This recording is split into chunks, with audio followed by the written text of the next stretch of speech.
Baby monster বর্তমানে সবচেয়ে জনপ্রিয় কে-পপ গ্রুপের মধ্যে বেবি মনস্টারের নাম সর্বপ্রথমে আসে।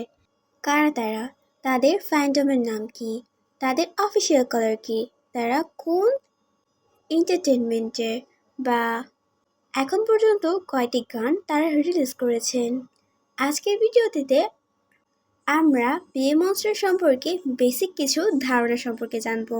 তো চলো ভিডিওটি শুরু করা যাক। বেবি মনস্টার ওয়াইজি এন্টারটেনমেন্টের একটি নতুন গার্লস গ্রুপ। গুগলের ভাষ্য মতে নভেম্বরের ২৭ তারিখ ২০২৩ সালে বেবি মনস্টার আত্মপ্রকাশ করেছিল এবং তাদের ডেবিউট সং হচ্ছে বেটার আপ। বেবি মনস্টার রয়েছে মোট ৭ জন সদস্য, যার মধ্যে ২ জন থাইল্যান্ডের, ২ জন জাপানের এবং ৩ জন কোরিয়ার। বেবি মনস্টারের ফ্যান্টম নেম হচ্ছে মনস্টিস এবং তাদের অফিসিয়াল কিছুটা এমন দেখতে। প্রত্যেকটা গ্রুপের যেমন অফিসিয়াল কালার থাকে, বেবি মনস্টারের অফিসিয়াল কালার হলো রেড। বেবি মনস্টারের অফিসিয়াল লোগো। এখন পর্যন্ত বেবি মনস্টার মোট 10টা গান রিলিজ করেছে এবং 6টা অ্যালবামও রিলিজ হয়েছে এই পর্যন্ত। এবার চলো বেবি মনস্টারদের সদস্য চেনা যাক এবং সদস্যের নামগুলো জানা যাক। নাম্বার 1 আহিয়ন, 2 চিকুইতা, আসা, ব্রামি, রোকা, পারিকা এবং সর্বশেষে রোরা।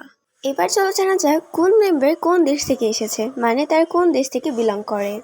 চিকুইতা এবং পারিতা থাইল্যান্ড থেকে বিলং করে। ব্রামি, আহিয়ন এবং রোরা কোরিয়া থেকে বিলং করে। আসা এবং রোকা জাপান থেকে বিলং করে।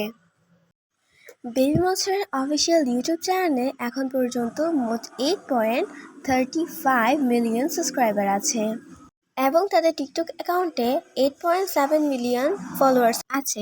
এবার চলো জানা যাক বেবি মনস্টারের সবচেয়ে পপুলার এবং সবচেয়ে ভিউজ প্রাপ্ত গান কোনটি। ইউটিউবে শীষ সবচেয়ে বেশি ভিউজ পেয়েছে, এর ভিউজ সংখ্যা হচ্ছে 330 মিলিয়ন।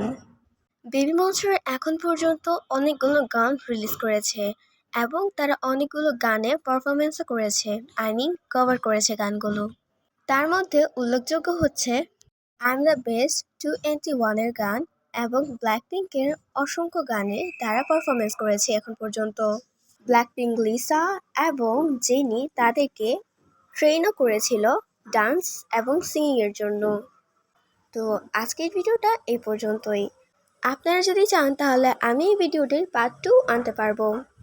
বেবি মনস্টারের আপনাদের পছন্দের গান কোনটি এবং বেবি মনস্টারের আপনাদের বায়াসকে কমেন্ট বক্সে বলে যেতে ভুলবেন না। তো thank you so much for watching everyone. আল্লাহ হাফেজ।